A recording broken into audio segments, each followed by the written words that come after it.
Give me liberty and give me a net. Hello. Hello. Welcome to Annette on Life, Liberty, and Happiness, a podcast where we talk about history, the Constitution, politics, culture, and pretty much anything else I want to talk about. And this podcast can be found on AnnetteTalks.com, iTunes, Stitcher, Spotify, hopefully iHeartRadio by now. They take forever to approve it. And also, you can find me on Facebook at Annette Talks and YouTube at Annette Talks. If you want to see what we look like here, go to YouTube and find the video. And subscribe. Please always subscribe, follow, all those other things you can do. And if you are watching on YouTube and you see me and you wish to minimize it so you don't have to, that's also an option. Thanks, DK. All right, so as you can see, I am joined again by my good friend and Constitution expert, Mr. DK Williams. Glad to be back, Annette. Thank you very much. Say a lot of nothing. So Yep. I am pretty much letting you run this because this is your... But first of all, tell us where we can find you. Yeah, awesome. I do a podcast called The Law with DK Williams. And it is on, the website is speakeasyideas.com. Then you can go /the law, just the law put together. And find all of them there. I just did episode 68, which is on Lochner versus New York. We will talk about that a little bit if we want to. But covered lots of famous cases and lots of ones that are in the news, at least in the news at the time I've done them, like the Obamacare decisions and things like that. And on Twitter, follow me on Twitter. That is at TheLawDKW. And it's Facebook.com/TheLaw with DK Williams. And and so today, one of the things that I like to talk about is how the federal government has grown so large when originally it was supposed to be limited powers, right? Right. And so I gave a presentation at Liberty in the Rocks last week. And it was where I went called from How the Federal... I'll just look over Yeah, here. no, you How got it. the federal government usurped almost all of its authority. Right, So in other exactly. words, it took it from the states Correct. or other places. Or individuals, yeah. Yeah, Awesome. and took it for itself. And, at the end, I'm going to ask you the question, is there some way to take what to it do. back? Yeah, absolutely. Reverse this process, because obviously this is not a good thing. We're not saying, yay! Right. The federal government took all Some this people power. do, though, and that's the point. Some people want the federal government to, they want all the states just to be political subdivisions of the federal government, like you have in France, right? Or Canada. They've got the country divvied up, but they're just administrative portions of the federal government. And a lot of Yeah. people would like that here, but You know it's what? not how we were started. Right, and Or you're how it right. should I be. guess some people do like that. In your episode 68, which I listened to recently, Yeah. you talked about how in law school some of the other students could not understand why it was a bad thing for this state statute to basically say, what the bakers could and couldn't work, how many hours they could Right. work and couldn't work. Yeah. And so I had that same problem in law school. I did not relate to a lot of my fellow students because we were on opposite ends of the political spectrum. But yeah, I'll never understand that. I mean, I shouldn't say never. I kind of understand why people would want this big, huge nanny state in theory. Because you think in theory you want someone to come in and make your life all good for you. Right. But that's not what Right. happens in practice. Yeah, people think the government is paternal, is benevolent, is looking out for your best interests. And if that's what you believe, why limit the government, right? If there's a problem, let the government deal with Right, it. but it's They so- care about me. Right, But they don't. it's so funny that why do not these people, I can't even speak today, why do these people not look at Venezuela or Cuba or North Korea? I mean, there's so many examples, current and in the past, Yeah. where these dictators are not benevolent. Correct. And your life under Right. them is not good. Right. So I don't understand where They're they gonna think get this it- utopia is going to come They're from. going to get it right this time. They're going to get it right this time. Right. If only Bernie Sanders were in, Right, right? Then exactly. he'll do it right. There are still people in Venezuela probably going, you know what, we almost had it, but we just did it wrong, right? Yeah. All right, sorry, I'm taking up your time. No, it's your time. But you mentioned Lochner, and Lochner, there was an era of the Supreme Court called the Lochner era, and it's reference to that case. And just in some, New York State had a law that said a baker, or working in a bakery, could not work more than 60 hours a week. The guy, a guy who ran a bake shop, was cited for letting one of his employees work more than 60 hours in a week. And he challenged that as being against the due process clause of the 14th Amendment, and that it limited his freedom and his employees' freedom to work as much as they wanted. Now that's where the progressives come in. They're like, oh, Dave, man, the employees have no power. If they're told to work, they're going to have to work. They can't do anything else, and the government has to protect them from the evil boss who wants to make them work 60 hours a week. Completely rejecting any idea that maybe that person wants to make some more money. Right. That's not an option. I mean, maybe what they're saying is right, but they don't even care about that other option. They want the government to be able to mandate how much people can work. So just out of curiosity, why Yeah. are you starting on Lochner? Just because you mentioned it. Oh, okay. Yeah. And that's the one that just came out. That was the background to that one. That is and Lochner 1, actually, back in 1905, the U.S. Supreme Court said, no, that is a violation of the right to contract. New York can't tell anybody they can only work a certain amount of hours. Yeah, what if somebody really needed to work the extra Right. hours and make the extra money Right. to make ends meet? Right. Now, but that is no longer the law. When FDR packed the court or threatened to pack the court, all of those cases were thrown out, and now regulation is almost unlimited. I mean, technically there's some limits, but basically government can do whatever they want as far as regulating the employer-employee relationship. All right, so in the beginning, I mean, this is the basic stuff. There were 13 colonies that fought for their independence from Great Britain. And each one of these colonies, before they declared their independence, considered themselves separate from the others. Right. And then when they got together to talk about unifying, they still thought of themselves as separate countries. And the Articles of Confederation, which preceded the Constitution, made that clear. And even in the Constitution, it is clear. And so they did not form a federal government to rule over all of them. They formed a federal government so they could do some things together and in cooperation. And the federal Constitution lists the things that the federal government has the power to do. And that's in Article 1, Section 18. And they're very specific things. And then there's Article 1, Section 8 is where they're listed. The 9th and 10th Amendments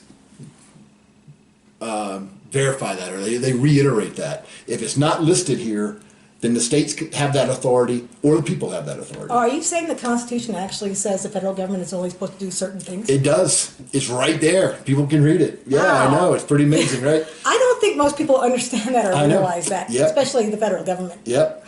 No, absolutely. And in Article 1, Section 8, it starts off, the Congress shall have power, and then it starts listing things. Depending on how you count them, I've seen different, 17 or 18 things, all right? Some of the highlights are they can collect taxes. So they can collect taxes. That was one of the major problems with the Articles of Right, Confederation. they couldn't collect taxes. At least as how Hamilton saw it, and a lot of other people saw it. Some people thought that was fine. Right, but it was pretty powerless. I mean, it was Right. pretty loose. It wasn't. Right. That wouldn't have lasted. That Right. couldn't have lasted. So, and here's the big one, and this is near the well, anyway, it's listed there. The federal Congress shall have the power to regulate commerce among the several states. Mm-hmm. That's the one that has basically been the loophole that has allowed the federal government, with the U.S. Supreme Court's permission, to allow the federal government to get in every nook and cranny of our lives, which was not the original purpose. Right. I mean, if you read it, to regulate commerce with foreign nations, Right. and among the several states, which Right. to me would mean between the states, Correct. not within the states. Well, I mean, correct. That seems pretty apparent. Yeah, But we're it going to is. find that It is pretty apparent. court found out a little bit. Well, right. And the reason they had that in there is, for example, let's say Virginia wanted people in Virginia to buy Virginia tobacco and not North Carolina tobacco. And so Virginia would do something like put a tariff on North Carolina tobacco coming into Right. Virginia. And they're like, no, we don't want that. Basically, we want the 13 states now, and any we have join us, we want that to be a free trade zone. Right. So Virginia can't put a tariff on North Carolina goods. Because that was happening, Correct. right? When we had the articles. Right. Yeah. Right. So they didn't want states to be able to hamper commerce among the states. Right. Hence the language they used. Right. All right. So that was a big one. The federal government can do bankruptcies. They can coin money. Things that make sense. Right. Specific things. Right, They can because the issue colonies had patents. different money at the time Right, as well. yeah. And so it was kind of hard Right. to Right. trade with each yeah. other. At least that was the idea, to have one currency. Polish counterfeiting. They could do post offices, which is important that they mention that, and we'll talk about that in a moment. They can issue patents and copyrights. Punish piracy. That's one of my favorite. That's a fun one. Yeah, exactly. They can grant war, right, or to declare war. Right. And there's some other ones, but those are some of the big highlights. And another thing, in addition to the Commerce Clause, which we touched on, and we'll talk about more specifically, the preamble to Article 1, Section 8 says that the Congress shall have the power to collect taxes, etc., to provide for the common defense and general welfare of the United States. Right. So some people say, well, it says general welfare. So if Congress says we want to do whatever we want to do, because it's for everybody, it's for the general welfare. Right. That's all they need. All they need to do is say, hey, this is for the general welfare, and we can do it. Well, that is no limitation at all. Not at all. That's no limitation at all. And what this says is, and if you read the Federalist, what it means is that you can do these 18 things and the things that are necessary to make those things happen, because these things are the things that are for the general welfare from the federal government. Because why would you, I mean, this is just basic logic. Why would you enumerate these powers if you're then going to just say, but for the general welfare, you can do anything? Right. It doesn't make any sense. Right. It's like if you gave a laundry list, well, a grocery list to your kids and said, here's the 18 things I want you to buy. Don't do anything else. Nothing. You don't buy anything that's not on this list, right. Which is what the Constitution is. But then you said, well, if you decide you want something, go ahead and get it. Yeah, because then all of a sudden they can buy then your list, whatever the heck they want. Right, exactly. Gosh, right. There's no longer a limiting factor. It's the general welfare thing now becomes an open-ended checkbook for them to come home with a cart full of Reese's Pieces, right? Yeah. And you told them first not to buy like anything Reese's that wasn't on the Pieces. list. I don't need to. But knowing my kids, they'd come home with black licorice. Yeah. Which I don't like. Oh, yeah. Yeah, that's horrible.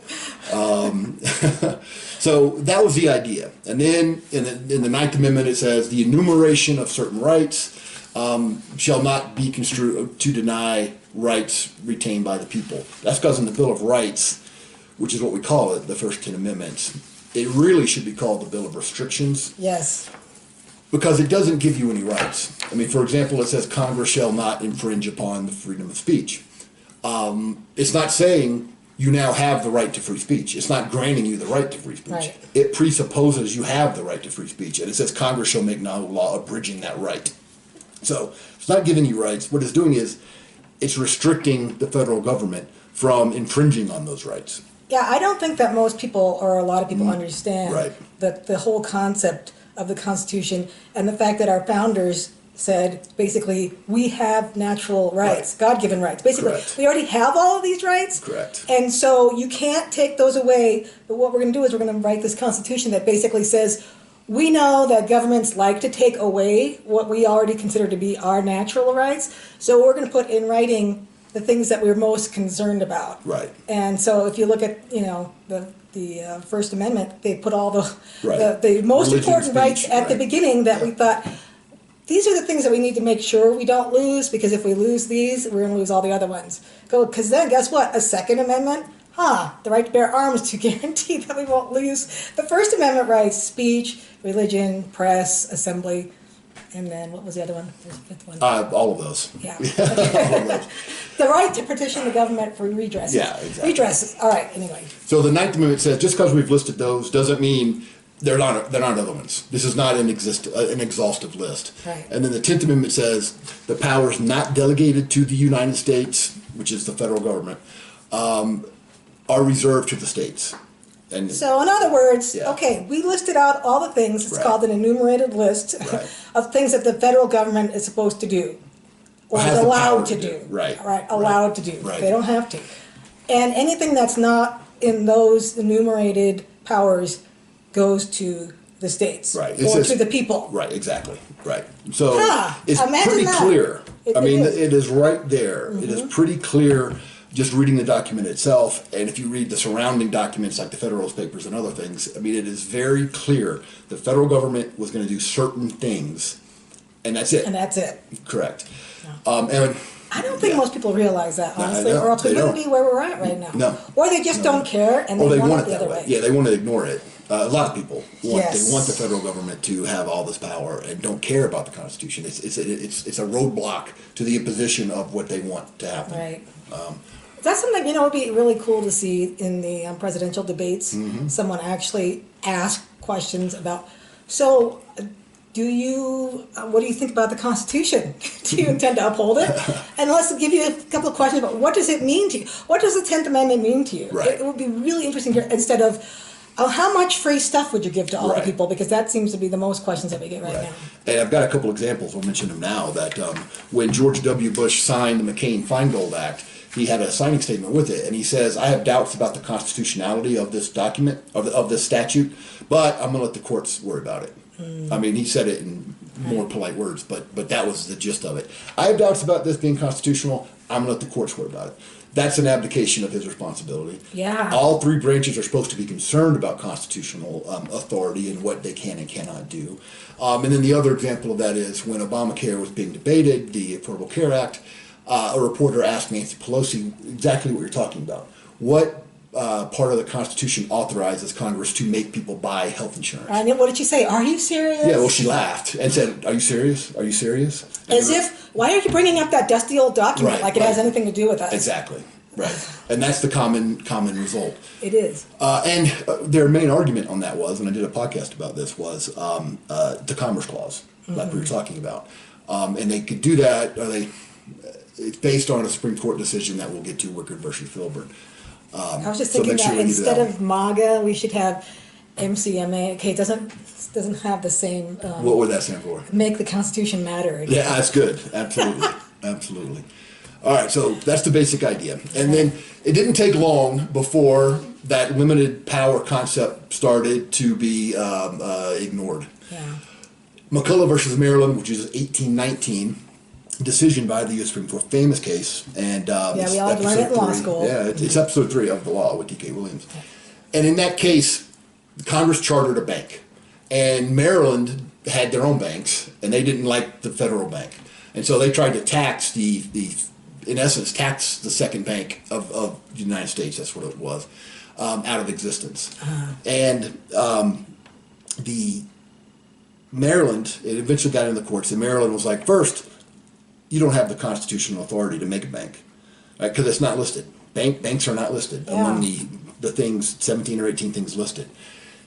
And if you do, then we can tax it, and because we also have the power to tax. Well, so the big part of that is, at least from this purposes of this discussion, is if a bank is not one of the things listed in Article 1, Section 8, how can Congress have the authority to make a bank? Right. And what I like to point out is post offices were listed. Yeah. Post office is a thing. So if it meant that Congress can do whatever they feel necessary for the general welfare, why would they bother to list post office? Why don't they just, well, of course they can do a post office. And they can do a bank. Yeah. They wouldn't have to talk about the post office. But they listed post office and they didn't list bank. Okay? That it should mean something when you tell somebody what they can and cannot do. Well, the Supreme Court said, no, the Congress can do a bank because it helps interstate commerce and it helps the government do the other things that it needs to do. So that was the first one. So already 1819, and Right. it's already starting to unravel. And that was a unanimous decision. And they said it specifically, all right, it was pursuant to the necessary and proper clause. I was going to ask you Yeah, if that's what right. it was. I thought And Chief Justice Marshall said that Congress possessed powers not explicitly outlined in the U.S. Constitution. So already, within about 2 decades, Yeah. you've already got the Supreme Court validating ultra vires acts that Congress has done, which means ultra I'm vires sorry, means you don't ultra have vires? right. However you say it, it means something you don't have the authority to do. Right. Right. Right. So I see penumbras coming eventually. yeah, we do have penumbras. Yeah. So that was the first one, 1819. And they also said that Maryland could not tax the federal bank. That's the second part. You get the phrase, if you've ever heard the phrase, the power to tax is the power to destroy. Yes. That's where this comes from. So they're like, the Supreme Court says, the states can't tax the federal government bank here, or the federal chartered bank, because we know what you're trying to do. You're trying to destroy it, and we're not going to let you do that, so you can't tax them. So that was that one. And then the next major one, at least for our purposes, is that Wickard v. Filburn case, and that was in 1942. Now, and that involved FDR's New Deal program, and Roscoe Filburn was an Ohio farmer, lived outside of Dayton. Because I like try to sometimes, well, I usually will try to personalize these people because we hear these names. Like everybody knows who Marbury versus Madison. They know heard of the case. They know Madison is James Madison. Right. Well, who's Marbury? Well, I talk about that. And then Wickard v. Filburn. Who are these guys? Well, Roscoe Filburn, farmer. Filburn was Claude Wickard. Did I say it right? Wickard was FDR's Secretary of Agriculture. Claude Wickard. Filburn was the farmer. And as part of FDR's New Deal, they wanted to tell everyone how much wheat they could grow, among many other things, and what the prices were going to be. And Filburn was told he could only grow so much wheat. And he wanted to grow more than that. And he didn't sell his wheat, this wheat in question. Just for personal consumption. Well, yeah, on his farm. He fed his livestock with it, and he used it himself. And the federal government says, no, we can tell you how much you can grow because we have the power, Congress has the power to regulate commerce. And Filburn's like, I'm not selling this stuff. It's not among the states here. Yeah, it's not crossing state lines. Right. It's two things. It's not among the states. It's not interstate because it never leaves the state. It's right here on my farm. And it's not even commerce because I'm not selling it. Yeah. So you're telling me that the power to regulate interstate commerce means you can regulate something that's neither interstate nor even commerce? And that was the argument, and then the Supreme Court said, oh yeah, yes, we can. All you have to do is hear FDR and you already know what's coming. Yeah. I'll never understand why everybody thinks he was such a great president. I mean, I know because he got him through World War II, that's a big deal. But really? Well, because people love this idea that the federal government, a lot of people love the idea that the federal government is going to take care of you. Right. Right? And they need to be able to tell farmers how much wheat they can grow. What are they going to do? Make their own decision on that? You can't grow your own. You can't grow anything without knowing how much Right. you're allowed to grow by Fed. Right. Federal government. And compare this. This is what the Constitution says. Congress shall have power to regulate commerce among the several states. What the Supreme Court said in Wickard v. Filburn is the commerce power is not confined in its exercise to the regulation of commerce among the states. It's like, what? They just turned it on its head. They said what the Constitution says is the opposite of what it means. So in other words, it's whatever we want it to mean, and we're Right. going to do. Basically, they were doing whatever they wanted to do to be able to. To justify the central planning right, and the big make government FDR's programs plan of work. the New Deal. Right. I remember learning this case in law school. Yeah. I mean, like, what? Right. I don't. And I'm sure, at least when we went over it, it was like, oh yeah, this is good. This justifies the federal government's power. They've authorized this now, and it was like as if this is a good thing. Right. And if you want to amend the Constitution, there's a process, and it's been amended multiple times. It's not the court's job to do that, Right. which is exactly what they've done here. And I mean, this is just one major example of it, and this just opened the floodgates at this point. And if you want to know more about what justices are supposed to do, go back and listen to our last episode when we talked about a republic. You can keep it. Yep, Gorsuch's book, exactly. So, I mean, again, this just boggles my mind. I won't say it again, but Constitution says Congress have power to regulate commerce among the several states. Supreme Court says the commerce power is not confined in its exercise to the regulation of commerce among the states. Yeah. I mean, if you don't see the difference there, I think you should. And in essence, I mean, the Supreme Court said this, what Filburn was doing affected interstate commerce. Even though he didn't buy anything, and the stuff he grew never crossed state lines, they said if everybody bought their own, or grew their own wheat, that would affect interstate markets. Right, well, what doesn't then? I mean, there's no limit to that. Nope. So they changed it from regulate commerce among the several states to regulate anything that might affect interstate commerce. Or even just commerce. I mean, Right, yeah, exactly. So they definitely undid that. Then another example is Kelo versus City of New London. This is in 2005, so it's not even a very old case. 5-4 decision. that's an eminent domain case, Miss right? Kelo, right? But the Kelos live in a house. They've been in their family for generations. But the City of New London said, we're going to take those houses and we're going to condemn them using eminent domain, because the Fifth Amendment says that at the end of it, nor shall private property be taken for public use without just compensation. So that means is that it can be taken if they pay you for it. And Constitution is not perfect in any means, still not today. It wasn't when it was created, and it's not now. As far as I'm concerned, it should have said, nor shall private property be taken for public use. Period. But it says without But I just think they compensation. knew realistically that it was going to have to happen. But yeah, I mean, obviously it's What about open the to a lot roads? of abuse because, Because in this case, is an example of Right. it, right? So classically, that was for roads or even a school. Right. Because that is a public use. A maybe if road there is was gonna be a some, public use. maybe you should have said for public necessity instead of, Well, no, I think public use is pretty clear. But they rewrote that so they could do things, Right. do different things. So public use, roads and schools, things of that nature.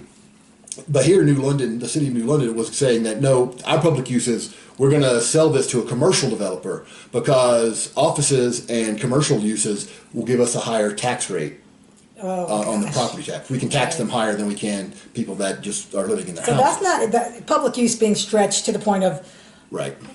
we can see some good benefit from it. So. Right. Yeah. Just because we think the government, the local government in this case, is going to make a better use of it than the private people living on it right now. I mean, Right. if that's not, that sounds like something right out of the Soviet Politburo. Right. Right. Now, government knows better than you guys do. You guys have lived there forever. You don't want to sell. I'm sorry. It's for the general welfare. Right. You know, this is a good example of how individuals will be sacrificed when the collective is more important. If the collective is more important, well, you know what these individuals want doesn't matter because it's for the collective. And this is a good example of So that. they should just suck it up and, Right, yeah. Yeah, here's your money. Now move. And Sandra Day O'Connor wrote a dissent to this case because the U.S. Supreme Court said that, yep, that is a public use. And we'll talk about how they got there. Just, I know we don't get too far in the weeds on this, but Justice O'Connor said, while the government may take their homes to build a road or a railroad, like we were talking about, or to eliminate a property use that harms the public, and that's another thing, if there was a huge hole in the ground that people were falling into, right. which doesn't apply here. The petitioners agree with that part, but it cannot take away their property for the private use of other owners. The government cannot take away their property for the private use of other owners simply because the new owners may make more productive use of the property. Right. That's the dissent, because the majority said that they can. And again, who's going to decide what's more productive? The government. Anybody see a Yeah. problem with that? Oh, I'm glad O'Connor got it right, even if Yes, she did. And there were four dissenters. Yeah. And one more thing, so she basically said, and I'm going to quote her in her dissent, she says, what the majority has done is effectively to delete the words for public use from the takings clause of the Fifth Amendment. So they deleted Right. it. They took a red pencil or pen and deleted that part for public use. Right. So now the government can take private property. As long as they pay for it. Right. Yeah. And so that's pretty horrible. And you can see how the Supreme Court has given the federal government more power than they were intended to have, just by Supreme Court decisions. Is this still good law? Oh yeah, Kelo is absolutely. And so is Wickard. Wickard? Yeah, absolutely. That's amazing. The only one that's not good law is Lochner that we talked about a minute Right. ago, which said the government can't regulate how many hours somebody works. Now they can. So you can see some of these examples. Oh, qualified immunity is another thing. Congress enacted a statute that was the purpose was good. It was to say that if a federal agent, somebody working for the federal government, like a law enforcement officer, Oh, you mean like the Aurora police officer that was found drunk? well, no, he didn't violate anybody's rights, but yeah, that's a whole other abuse of power. Okay. But if, for example, a federal agent illegally or unconstitutionally locks you up, right? So that's an abuse or a violation of your right to be free. Section 1983 is 42 Code, Title 42, Section 1983, designed to protect citizens so they could directly sue for that violation. Because the Constitution doesn't say what you do if your rights are violated. Right. It doesn't say what to do. And so there was a question, well, what do you do? Well, Congress passed a statute that only applied to the federal government, and it still only applies to the federal government, that says that you can sue for damages, right? So Congress did that. But then the Supreme Court started to whittle away at that. And they said that they made this thing up called qualified immunity. That if an agent is doing something that he thinks, in essence, is part of his job for the government, then you can't sue him for that. He's got qualified immunity for that. And it's gotten worse and worse. So now you can't sue an agent of the government unless they had reason to believe what they were doing was unconstitutional. And it's absurd because basically it says, unless some other judge has already said you can't do this, then you can't be sued for it because you didn't know that. I mean, it's absurd. And David Fritsch, who writes for the National Review, who's not a pot-smoking hippie, right? He hates this. He hates what it has become. And he wrote in an article in National Review, September of 18, called "In Qualified Immunity," appropriately enough, that it was not designed to protect the vigorous exercise of official authority, which is what the Supreme Court said in one of their Supreme Court cases, that we need to allow the vigorous exercise of official authority. Talking about dystopia, Right. You know, where the government says, no, we want to have the official authority exercise their authority vigorously. All right. But Fritsch says it wasn't for that, but instead to restrain that authority. Judges have defied Congress. They've granted lawless officials countless free passes for unconstitutional behavior. So that's David Fritsch talking about it, and it's another example of how the federal government, at least, has gotten way more power than they were intended to have. There was a Supreme Court case later that applied the same idea to state officials, which we talked about, but another issue. And then in 2013, this was Alito, who's sometimes is okay. I'm not making this up. Again, it's a 5-4 decision, but said that the Fifth Amendment's privilege against self-incrimination, that's the part that says that you can't be made to testify against yourself. You don't have to speak, basically. That privilege against self-incrimination, which is really a right not to speak, does not extend to defendants who simply decide to remain mute during questioning. See, I was surprised when I saw this because I thought that it did. I didn't realize that was Right. taken away. I mean, you see all the time on TV when they say I'm invoking my Fifth Amendment. Well, that's what they said. If you have to say it. You have to actually say that? Right. Oh, that's so silly. Right, you have to say it. That's so dumb. Because in this case, and I did a podcast on this one too, because I think it's important. There was a guy who was a person of interest in a shotgun murder, right? And it turned out he did it. But before we get to that point, the police are investigating the double shotgun murder. And the guy who they think did it, they're interviewing, and that's his first mistake. Don't talk to the police. Yeah, They can never never. help you. Yeah. And don't worry about we get drilled into our head that, if you got nothing to hide, you should let the police into your house. You should tell them Right. whatever you want to do. No. I think that's because there's so many cop shows. Yeah, And right. it's all, we're always seeing Right. it from the vantage point of the police Right. or the DAs. And so we're kind of been brainwashed a little bit to think that they're always the good guys and Right. that the defendant is always the bad guy. Right. Because that's what we always see. The story is the same always. They come and they arrest the bad guy and they put him in jail. Right. And so you almost never see the innocent person. we talked who about has Richard been- Jewell. Yeah, go back and listen to Richard Yeah. Jewell episode if you haven't yet. But And if you haven't watched Making a Murderer, Netflix documentary, watch that also. That's another one. Have you seen that one? No, I have Okay, not. all right. That's another good example of that. But there's nothing more American or patriotic than exercising your right to remain silent. Right. Our forefathers died for that. So if somebody tries to guilt you into talking to the police, you tell them you're American and patriotic, and you're going to enforce America's patriotism Yeah. by exercising your rights as guaranteed. by even the if you're just a Constitution. person of interest and you're not a defendant or, if you're not under Right. arrest, still don't talk. Nope. So what happened with this case then?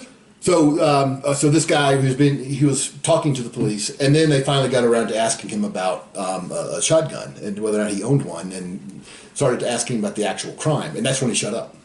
He didn't say, "I invoke my right to Fifth Amendment to remain silent." He just shut up, and then eventually, when they go to trial, the government tries to say, "No, he was talking to us until we asked him about this murder, and then he shut up. That means he did it, or it's evidence that he did it, right?" So they're using his silence as evidence that he did it, which is exactly the opposite of the point of the right to remain silent.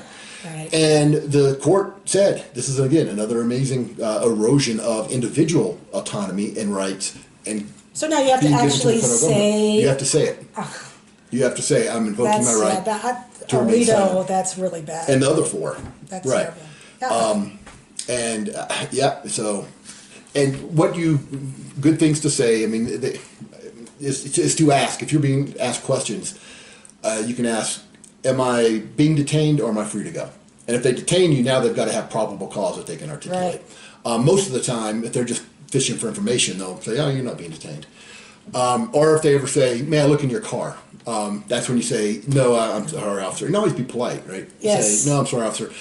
I just don't allow searches without a warrant. I'm an American, and I just feel very strongly about this." Yeah, Or whatever. you're not required to let the Right. police into your Don't house. ever get permission. Or into the trunk of your car, or any Yeah, of that, unless they have exactly. probable cause and you're under arrest. Right, exactly. And if you do, then you've waived all your rights. If you give them Yes. permission, well, they don't need Yeah. probable cause Don't or give anything else. permission. All right, so that's another example. And we are moving right along. Oh yeah, we already talked about the signing.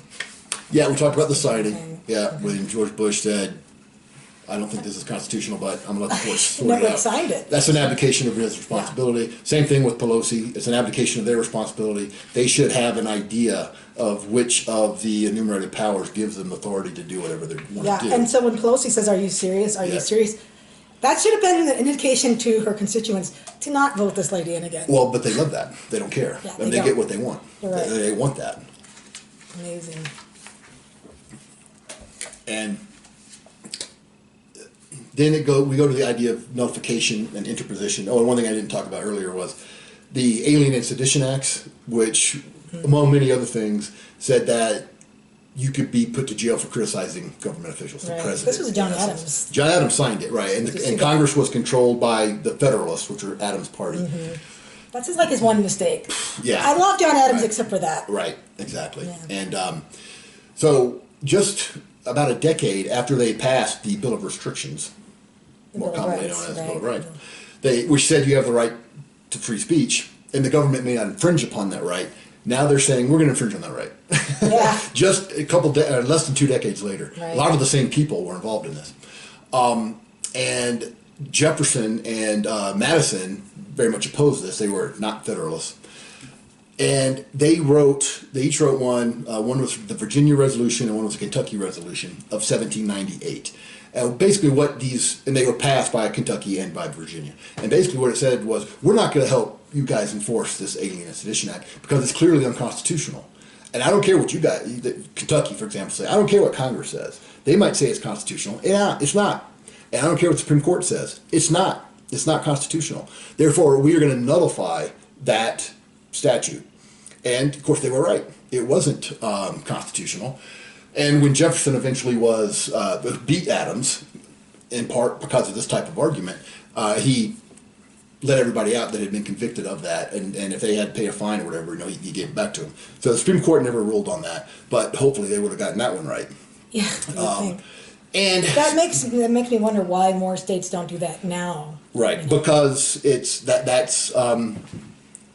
racist. I would say a lot of it is because of money too, because you don't want to lose federal funds. Correct. I think most states That go is along part of with it. so That's much a- because they want yeah. federal funds. Again, that's a voluntary thing. So Yeah. a state, if you take money and there's strings attached, well, you're tied up by those strings. Yes. So, and it's a separate issue than this. And a lot of these same people that mock the whole idea behind Lochner that somebody should have the freedom to decide how much they want to work. And I get it. It's because they might be exploited by the government or by evil capitalists. I get that. And so they say stuff like this, like nullification is a dangerous idea. That's like it's going to lead to anarchy, right?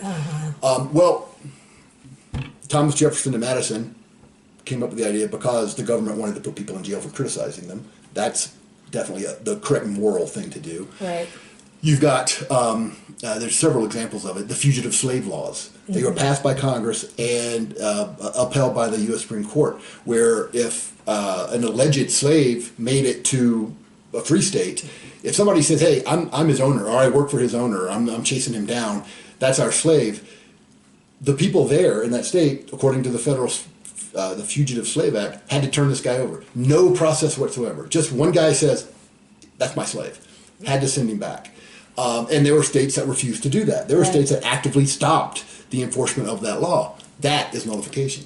That is interposition, which is a word that Madison used. And we can talk about the differences, but you get the basic idea. And Korematsu versus the United States. Oh yeah.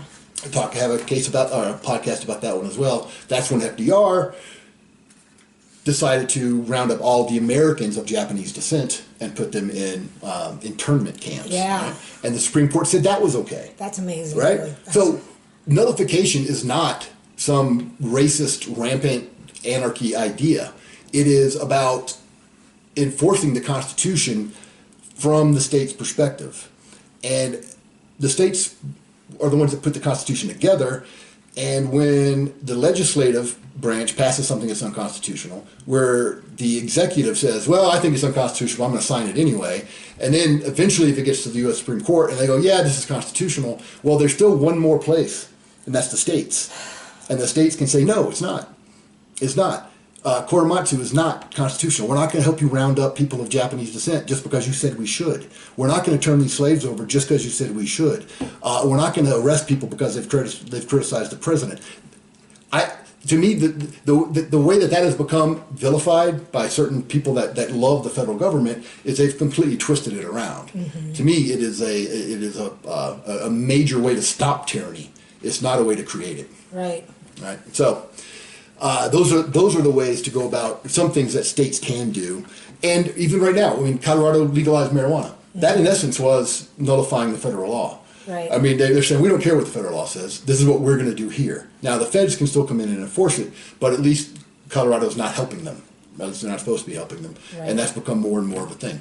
So, and the sanctuary cities, where more progressive cities will go like, we're not going to help the federal government detain these people. We're not going to turn them over. Mm-hmm. So that's another example of nullification right now. And there are some Second Amendment sanctuary cities now where some counties are like saying, we're not going to help the feds. Right. Oh, there's several counties in Colorado, for example. There are? Right. Oh, yeah. I didn't know So, and that's nothing wrong with that. Now, could it create problems? Sure. But what we have right now creates more problems. Right. Now, individuals do have the ability to enforce their own conscience, subject to whatever punishment they might have. Mm-hmm. And so another idea is jury nullification. And if you are picked on a jury, and once you get back in that jury room, if you feel that the law is unconstitutional or just unjust, you have the ability, the right to vote not to convict, even if he actually broke what the law says. Even if he actually did what the law says you can't do this, he did it. If you think that law is unjust, you have the right and the authority to vote to not convict. Now, you're going to be told you don't. The judge is going to tell you you don't. The DA is going to tell you you have to follow whatever the judge tells you. You don't. Because what are they going to do about it? Nothing. Right. There's nothing they can do about it. So, that's not a crazy idea that just was made up by Lavoie Finscom or whoever. This has been going around since the Constitution was formed and before that. So, and some states have discussed telling jurors that if really? you think that, like New Hampshire, the 3-state project going on. Right. But you have that ability. It's happened. And so just keep that in mind. And again, then you get a lot of people saying, oh my goodness, you're going to have anarchy then. People are going to be freeing rapists and murderers. Well, people have very little faith in individuals if they think they're going to use this concept to do that. Yeah, I can't imagine that being... Exactly. Those are not unjust laws. Purpose. Right. No. But, if you have a firearm whose barrel is 1/8 of an inch too short. Yeah. Okay? That's a good time to... Right. That's an example of when you might want to do it. There's no victim in that case. The mere possession of that firearm isn't hurting anyone. Right. Right? So that's an example. You wouldn't have to do that, but one might reasonably do that. All right. And I think we are... So basically, the federal government has been able to take its authority through Supreme Court cases, through some bad law. Yep. All three branches of the federal government are complicit. Right. Because Congress will pass an unconstitutional law, the executive signs it, and then the Supreme Court authorizes it or gives it approval. Right. But just because they've done that, like with the examples we mentioned, doesn't mean it's right. I mean, if the Supreme Court says the sun is the moon, it doesn't change the fact that that's not right. Right. And that's an issue that is going on right now, is this idea of stare decisis, which is once the Supreme Court makes a decision that they shouldn't overturn it unless it's just really, really horrible. I mean, Plessy v. Ferguson was the beginning of separate but equal, which was overturned by Brown versus Board of Education 6 decades later. So the Supreme Court will overturn stuff, and they overturned some tax cases, or a tax case, this most recent term, and so that's a big issue right now. If the Supreme Court has said something that's wrong, how wrong does it have to be to overturn it? Yeah. Right, and that, I mean, there's a whole lot of articles written on that, and that's a big issue because it's going to be Roe versus Wade. That, I mean, that's why the progressives are so concerned about this idea that they say, no, you stare decisis, which is the thing that's been decided, you leave it alone, you don't change it. Is sacrosanct. Now, of course, they are selective about that because they want to overturn Citizens United. All right, both sides, I think, like it when it serves their purposes and don't like it otherwise. Right. And episode 2 was on Citizens United because that is such a misunderstood and misrepresented case that I thought it was important to address early on. All right. So now we know why. Any ideas on how we get this turned around? Well, I mean, just to let people know about the notification and interposition ideas, that states have just as much ability to resist unconstitutional acts, and we mentioned all those ways they already have and the way they are. And so it's not a crazy idea. And the reason that a lot of people will turn it around and go, oh, you believe in states' rights, therefore that's why the Confederacy existed, therefore you're racist. I mean, that's where it goes. Yeah. Well, and you know, at the time not. of the Civil War, things were completely different as far as well, that's a whole other story. Well, and it was used to stop obviously- the Fugitive Slave Act as well. So it's anti-racist, anti-Confederate. But obviously, the federal government is much, much larger than it was ever intended to be, and so this is the time to start looking at the 10th Amendment again.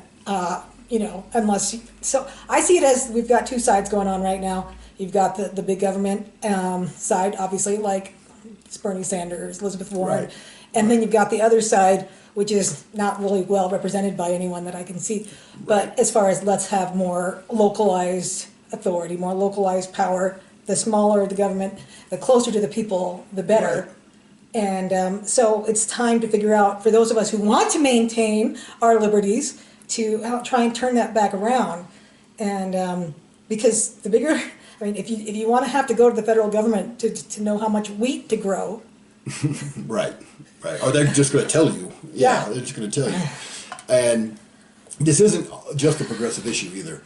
And I think it's important for people to think about this. Whenever the federal government says they want to do something, ask what part of the Constitution gives them that authority. Because right now, most people just assume the federal government can do whatever they want. And that's an indictment on our educational system. Yes, not just public education, just in general, our educational system in this country. Because people don't know our own history. No, well, even in law school, I thought. Oh yeah. I thought when I went to law school that I was going to learn about the Constitution. Silly me. Right. I took a class called Constitutional Law, which was a 2-semester class. We spent a whole year almost in this class. We did not learn about the Constitution. You read Supreme Court cases. Yes, we that read talk the cases. about the Constitution. The cases that we just went over, we learned about. And instead of learning about what the Constitution says and what it means, we learned what the Supreme Court says that the Constitution means. Right. And so without questioning it. even attorneys don't know really what you have to go and learn it on your own. And frankly, we were taught at the University of North Carolina, which is,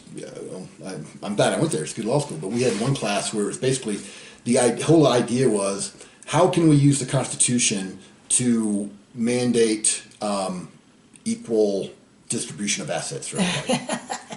Yeah, I'm not kidding you. So it was all about being creative. How can we create, how can we do, which is what's happened. How can we say, what new thing can we do where we can take something like interstate commerce and make it apply to things that aren't interstate or commerce? Right. How can we do that? Right. And that is unfortunate. And we need to start, first of all, everyone needs to learn the Constitution for themselves. Right. Understand that and teach your kids. And then you need to start looking at laws and politicians and saying, where does this fit? Right. Where does that attitude, how does socialism fit into the Constitution? Right. Because if you are a socialist or you're voting for a socialist, then you must not care about the Constitution, or you must think it sucks and you don't want it. Well, guess what? You're going to have to amend it somehow, or completely ignore it, or find some way to bend it to your will, to make socialism fit. Obviously, because the federal government does not have the right under the Constitution to, Right. They've got the authority. And that's just a quibble I have with no states and governments don't have rights. No, you're they have right. authority. Authority Individuals and have power, rights. right. People, it's used that way all the time, but Yeah. I like to It's point in- out that yes. it's better not to use it that way. Right. And talking about the non-progressive, it's not just progressive that are doing this. Just the State of the Union, whenever that was, last week. Yeah. Trump mentioned his plan. He wanted Congress to help his plan to make sure that every high school in the United States has vocational and technical education. right. Education is not one of the things that the federal government No, has it's any supposed to be legitimate handled by authority the to do. states. Exactly. Yeah. So when I see Republicans stand up and give that a standing ovation, that's why I'm neither. There were a few party. other, there were That's a lot of other other things we could examples bring too. up that, Right, right. that were stated in that. So you're Right. right, no, the country as a whole has moved away from this. Yes. And there are, Yeah. but there are a lot of us who are still saying, look, we don't Hey. want all the stuff, we want to get Hey, back. just look at this, please. Let's just look at this. I mean, if you guys want to ignore it, let's just be honest. We're going to ignore it. We don't think that means anything anymore. But at least be aware of what they're doing and what, if you support something that's what you're doing, be aware of it. I mean, a lot of people think the Constitution is a document that's just exists to protect evil corporations and racism, right? And if you believe that, you want to ignore it, right? Right. And that's out there. And it's important to understand that it is out there. Because when you start to say, well, that's not what the Constitution says, a lot of people are at least thinking, oh, I don't care what the Constitution Right. says. So you have to know where the argument is coming from, Yes. right? And there's a lot of people out there that don't care what it says. They want to ignore it. They want to come up with creative ways to get around it. Mm-hmm. And it's at least point that out when that's what they're trying to do. Right. So if you're going to stand on a principle, and you need to know what that principle is, and so you need to understand what the Constitution allows. And right, when someone wants something that's not constitutional, call them on it. Right. Because it is still the law of the land. Right. So, Right. all right, we better wrap it up now. All right, awesome. Always a pleasure. But thank you, DK, for letting us know where our freedoms went. How the federal government got all this power. Right. Yep. And check me out on Twitter, The Law DKW, Facebook, The Law with DK Williams. And the website is speakeasyideas.com/The Law. You'll find my podcast. And I will link to Beautiful. all these things in the show notes. So once again, go to AnnetteTalks.com, comment, subscribe, or if you like, going through iTunes, go to iTunes, Stitcher, all those other places, and find me there. And please feel free to send me an email at Annette@AnnetteTalks.com if you want to tell me that this show sucks, or if you have some ideas. Reach out. I'd love to hear from you. And thank you for listening to Annette on Life, Liberty, and Happiness.